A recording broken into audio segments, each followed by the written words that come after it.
Halo teman-teman, Assalamualaikum warahmatullahi wabarakatuh. Setelah kita ngebahas faktor utama dari sebuah lead magnet bisa menjadi sebuah sales, maka kita akan ngebahas caranya, gitu ya. Karena di sini kita tidak akan tahu caranya kalau kita tidak tahu faktornya. Oleh karena itu saya ngebahasnya faktornya dulu, baru caranya. Jadi caranya gimana sih agar eh, si si lead magnet itu menjadi sebuah sales, ya. Kita harus tahu dong how to-nya, karena percuma ibaratnya percuma dong kita punya banyak lead magnet tapi nggak bisa dikonversi menjadi sales. Maka caranya yang pertama adalah kita harus lebih dekat dengan calon pembeli kita. Artinya lebih dekat dengan calon yang mereka menjadi target download atau target di dalam lead magnet. Kita harus lebih dekat. Jangan teman-teman ketika membuat lead magnet itu habis mereka diberi udah ditinggal gitu aja. Jangan sampai. Oke. Nah, kemudian yang kedua, setelah lebih dekat, maka isi lead magnet itu kalau bisa studi kasus. Ya, loh mas, kenapa kok studi kasus gitu ya? Kenapa kok harus studi kasus? Tidak harus, tapi sangat saya rekomendasikan agar lead magnet ini bisa jadi sales. Kenapa? Karena ketika kita memberikan lead magnet dalam bentuk studi kasus, artinya kita sudah pernah praktek caranya. Artinya kita sudah pernah menghasilkan atau dirugikan, ya.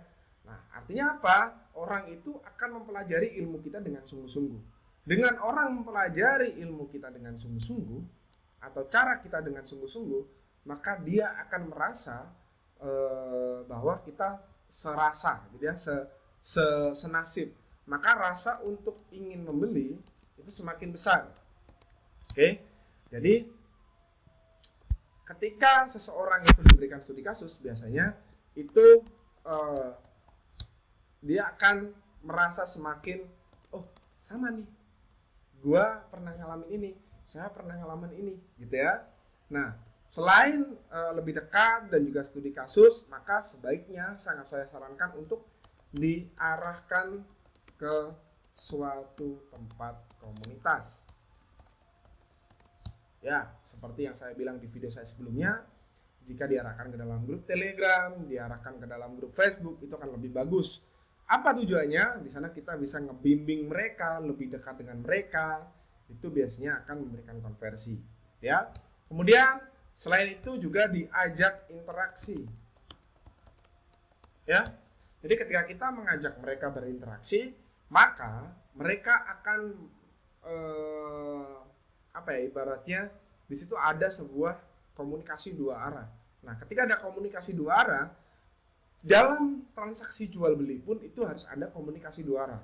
Sebelum mereka transaksi, maka kita ajak dulu komunikasi dua arah dulu. Jangan cuman mereka disuruh ambil lead magnetnya, disuruh download lead magnetnya, disuruh disuruh belajar lead magnetnya, tapi kita nggak pernah mengajak interaksi. Ya itu sama aja bohong gitu ya. Jadi usahakan teman-teman itu mengajak mereka berinteraksi. Oke? So, itu saja dari saya. Jadi ada beberapa cara untuk membuat orang itu yang udah masuk ke dalam lead magnet kita, dia bisa memiliki kemungkinan untuk lebih besar membeli produk kita. Oke? Dari saya itu saja dulu. Terima kasih. Wassalamualaikum warahmatullahi wabarakatuh.